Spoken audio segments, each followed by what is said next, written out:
بسم اللہ الرحمن الرحیم۔ رمضان جگانے آیا ہے، رحماں سے ملانے آیا ہے، غفلت سے مسلمان جاگ ذرا، پیغام سنانے آیا ہے۔ ہمارے تین دشمن ہیں۔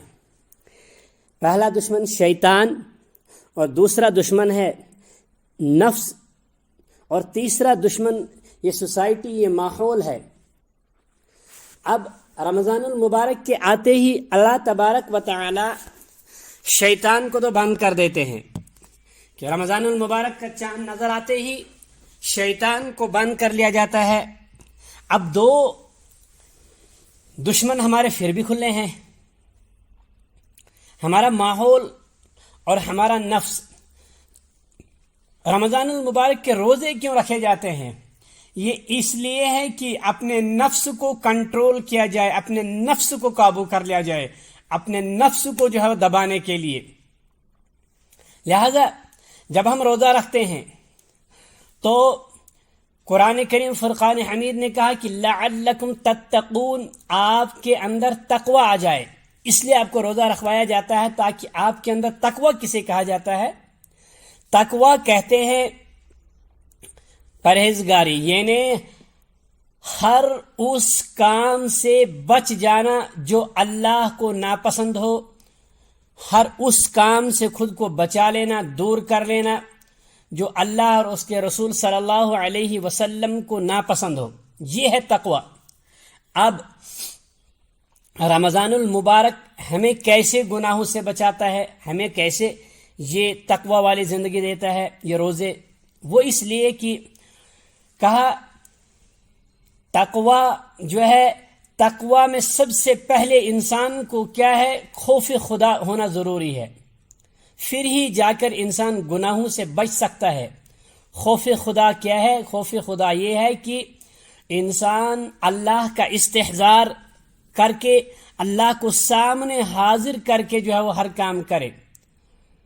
اور پھر یہ رمضان المبارک سے، روزوں سے کیسے حاصل ہوتا ہے؟ وہ اس طرح سے کہ انسان روزہ رکھ رہا ہے، روزہ رکھنے کے بعد انسان بالکل تنہائی میں ہے، سخت ترین پیاس لگی ہوئی ہے، اس کے پاس ٹھنڈا پانی بھی میسر ہے، اور یہ کلی بھی کر رہا ہے اور اپنے منہ کے اندر بھی پانی لے رہا ہے، مگر ایک گھونٹ جو ہے وہ گھونٹ اندر لینے کے لیے بھی اگر مجھے اندر ایک گھونٹ بھی چلا گیا کیا ہو جائے گا؟ میرا روزہ ٹوٹ جائے۔ کون دیکھ رہا ہے اس کو؟ کوئی نہیں دیکھ رہا ہے۔ یعنی خوف خدا کی وجہ سے ہی تو یہ کام کرے گا نا۔ اگر اس کے اندر خوف خدا ہوگا تو یہ پانی منہ کے اندر کلی کرتے ہوئے بھی احتیاط کرے گا کہ اندر پانی کا ایک قطرہ بھی نہ چلا جائے، ایک قطرہ بھی اندر پانی نہ جائے۔ یہ ہے خوف خدا۔ اور اس خوف خدا کی وجہ سے انسان کو تقوی کیسے آتا ہے؟ جب یہ آج حلال کھانا، حلال پینا، حلال بیوی چھوڑ سکتا ہے تو کیا یہ حرام کی طرف جا سکتا ہے؟ جب انسان کو خوف آ جائے گا، اللہ کا ڈر، اللہ کا استحضار آ جائے گا، پھر یہ حرام سے خود بخود بچ جائے گا۔ کل جب اس کی نظر غیر محرم پر پڑے گی تو اس کے دل میں یکدم سے آ جائے گا، نہیں، وہ اللہ تو مجھے دیکھ رہا ہے۔ ان تعبد اللہ کأنک ترا فإن لم تکن ترا فإنہ یراک۔ اے بندے تو عبادت ایسے کر کہ تو خود اللہ کو دیکھ رہا ہے۔ اگر یہ کیفیت تیرے اندر نہ آئی تو کم از کم اتنا تو کر کہ وہ خدا تجھے دیکھ رہا ہے۔ خدا کو سامنے حاضر ناظر جان کر کام کر۔ کل جب آج یہ اپنی حلال بیوی، نکاح کے ذریعے اپنے اوپر حلال کی ہوئی بیوی کے پاس اس کے اوپر جو ہے وہ شہوت کی نظر اٹھانے سے بھی یہ بچ رہا ہے، اور کل حرام کی طرف کیسے لپکے گا؟ یہ کل حرام نظر کیسے دوڑائے گا؟ یا رمضان المبارک میں حلال بیوی سے بچ رہا ہے اور حرام کی طرف جا رہا ہے، حلال کھانے سے، حلال پینے سے بچ رہا ہے، حرام کی طرف کیسے جائے گا یہ؟ تو یہ اگر یہ حرام سے نہیں بچ رہا ہے تو پھر یہ خدا کو دھوکہ دے رہا ہے. یہ کیا کہہ رہا ہے؟ یہ خدا کو دھوکہ دے رہا ہے. یخادعون اللہ وہو خادعہم. قرآن کہتا ہے کہ یہ جو دھوکہ دینے کی کوشش کرتا ہے، خدا کہتا ہے یہ مجھے کون سا دھوکہ؟ ارے تجھے تو روزہ ہوا ہی نہیں، تو خدا کو دکھانا چاہ رہے کہ دیکھو خدا کو میں نے روزہ بھی رکھوا کے دیا اور باقی سارے گناہ بھی کر کے دیے. یعنی خدا کو یخادعون اللہ. قرآن کہتا ہے وہو خادعہم، اس کو خود کو دھوکہ لگ رہا ہے. کیسے دھوکہ لگ رہا ہے؟ بابا تیرا روزہ ہوا ہی نہیں، تو روزہ خدا کو روزے کا ناٹک کر رہا، مگر روزہ ہوا ہی نہیں، خدا کو دھوکہ. تو خود کو تجھے دھوکہ لگا، تو بھوکا اور پیاسا رہ گیا روزہ سمجھ کر. دوسرے کو دھوکہ دینے کے چکر میں خود بھوک اور پیاس برداشت کی تو کچھ حاصل ہوا بھی نہیں. لہذا رمضان المبارک کے روزوں سے انسان کے اندر تقوی آتا ہے، یعنی خدا کا ڈر آ جاتا ہے. جب خدا کا ڈر آ جائے گا، کل یہ رشوت پکڑنے سے بھی جو گھبرائے گا، ہائے خدا دیکھ رہا ہے مجھے، اگر میں نے کل حلال سے جو ہے وہ بچا ہوں تو آج حرام کیسے کھاؤں گا. یہ ہے خود تقوی انسان کو رمضان المبارک کے اندر آتا ہے. یعنی دوسرا. اور تیسرا کون سا ہے؟ تیسرا دشمن ہمارا ماحول ہے. ماحول کیا ہے؟ ماحول کہا جائے، ماحول ہے ہماری سوسائٹی. ہمارے ماحول نے ہمیں ایسا بنا لیا ہے کہ میں اکثر کہا کرتا ہوں کہ آج ماحول نے ہمیں ایسا بنا دیا ہے کہ ہمیں گناہ نظر، صغیرہ اور کبیرہ نہیں، ہمیں گناہ نظر نہیں آتا. ہم نماز چھوڑ رہے ہیں، سارے بیٹھے باہر تاش کھیل رہے ہیں، ہم جو کچھ کر رہے ہیں، آج نہ جانے کون سی گیمیں کھیل رہے ہیں، کیا بدکاریاں کر رہے ہیں، مگر یہ گناہ نہیں ہے ہمارے سامنے. کیوں؟ اس سوسائٹی نے ہمیں ایسا بنا دیا کہ سوسائٹی کے اندر ہمیں یہ گناہ نظر ہی نہیں آتا کہ یہ گناہ ہم کر رہے ہیں. لہذا اس سوسائٹی کے اس ماحول سے نکلنے کے لیے، اس ماحول کے دشمن کے ٹکراؤ کے لیے ہمیں خود کو کیا کرنا ہے؟ ہمیں لوگوں کو دعوت دینی ہے، اس گناہ سے بچنے کی دعوت دوسروں کو دینی ہے. نکل کر، اپنے گھروں سے نکل کر، اپنے اس سوسائٹی میں جا کر، ماحول میں جا کر لوگوں کو دعوتیں دینی ہیں. جب آپ یا ایھا الذین آمنوا لم تقولون ما لا تفعلون، اے لوگو، اے ایمان والو، تم وہ بات کیوں کہتے ہو جو خود کرتے نہیں. لہذا انسان جب دوسروں کو دعوت دے گا، انسان ماحول کے مطابق لوگوں کو اس ماحول کے اندر جا کر اس ماحول کی ان خرابیوں کو لوگوں کے سامنے لائے گا، تو پہلے خود تو بچے گئے نا. اسے پتہ ہے کہ اگر میں نے آج لوگوں کو بتایا کہ تم نماز کیوں نہیں پڑھتے، تو خود جب تک نماز نہیں پڑھوں گا تب تک دوسروں کو دعوت نہیں دے سکتا ہوں.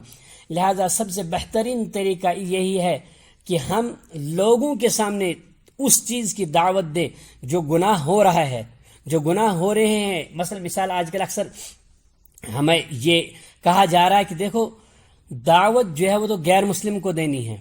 بابا غیر مسلم کو دعوت دینی ہے، پہلے ہمیں یہ دیکھنا ہے کہ ہمارے اپنے اندر ایمان ختم ہو چکا ہے، ہمارے پاس اعمال ہے ہی نہیں. تو ہمیں ایمان کسے کہا جاتا ہے؟ آج ہم کہتے ہیں نا کہ انما المؤمنون الذین آمنوا اذا ذکر اللہ وجلت قلوبہم، کہ جب انسان، وہ قرآن کی آیت جو ہے وہ سورہ انفال میں اللہ تبارک و تعالیٰ نے فرمایا کہ جب ان لوگوں کے سامنے، مسلمانوں کے سامنے کیا ہے، جب قرآن کی تلاوت کی جاتی ہے، جب ان کے سامنے قرآن کو پڑھا جاتا ہے تو ان کے ایمان میں ابھار آ جاتا ہے، ان کے ایمان میں ایک ولولہ پیدا ہو جاتا ہے. اب ہم دیکھیں کہ ہم جس ماحول میں رہ رہے ہیں، ایمان کسے کہا جاتا ہے؟ تصدیق بالقلب. زبان سے ہم کہہ رہے کہ ہاں جی نماز، روزہ، یہ سب کچھ ہمارے لیے ہے. اور اقرار باللسان، زبان سے تو ہم نے کہہ دیا. تصدیق بالقلب، کیا دل سے بھی ہم مان رہے ہیں؟ اور اگر ہم دل سے مان رہے ہیں تو پھر ہم تیسری چیز، یعنی ایمان 3 جزوں کا نام ہے، ایک نہیں. اقرار باللسان کا ہی نام ایمان نہیں ہے. پھر سب مان رہے ہیں، سب مانتے ہیں جی یہ سب کچھ کرنے والی ذات اوپر اللہ کی ہے، اوپر والے کی ہے، اللہ یا کسی کو کوئی جو بھی نام لے رہا تو اوپر والا تو کہہ رہا ہے نا. لہذا سب کچھ کہہ رہے ہیں. اقرار باللسان مسئلہ نہیں ہے، تصدیق بالقلب، دل سے بھی ماننا ہے.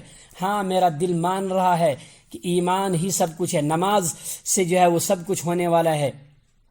اور اگر سب کچھ مان رہا ہے تو پھر یہ عمل بالارکان، پھر یہ اپنے اعمال کے ذریعے دکھا کے دے گا. ہاں نماز پڑھ کے، یہ نہیں کہ بس نماز مان رہا ہے کہ نماز فرض ہے مجھ پر، دل سے اگر یہ مان رہا ہے کہ نماز مجھ پر فرض ہے، نماز کے ذریعے کامیابی ہے، نماز نہیں پڑھیں گے تو ہمیں ہزاروں لاکھوں سامنے کامیابیاں نظر آئے، حقیقی کامیابی نہیں ہے، اگر یہ کہہ رہا ہے تو پھر یہ پریکٹیکلی عمل بالارکان کے ساتھ آئے گا۔ لہذا ہمیں یہ چیز دیکھنی ہے کہ اس ماحول کو قابو کرنے کے لیے، اس سوسائٹی میں اگر برائی ہے ان کو قابو کرنے کے لیے ہمیں کیا کرنے۔ تیسرا دشمن، پہلا دشمن شیطان تو اللہ تبارک و تعالی نے قید کر لیا رمضان المبارک کے اندر۔ اب نفس کو اب ایسا بنا لو اس ایک مہینے کے اندر کہ یہ نفس اللہ کے استحضار کا ایسا جاؤ، ایسا اللہ کا استحضار اس کو ہو جائے کہ باقی 11 مہینوں میں بھی سامنے خدا کو حاضر سمجھ کر ہر کام کرے۔ یہ پھر چاہے تجارت کر رہا ہو، چاہے جو بھی کام کرے، جس فیلڈ میں بھی جائے گا، اسے خدا سامنے نظر آئے گا، یہ کوئی برائی نہیں کرے گا، حرام نہیں کہے گا۔ آج میں حلال سے بچا ہوں تو حرام کیسے کر سکتا ہوں؟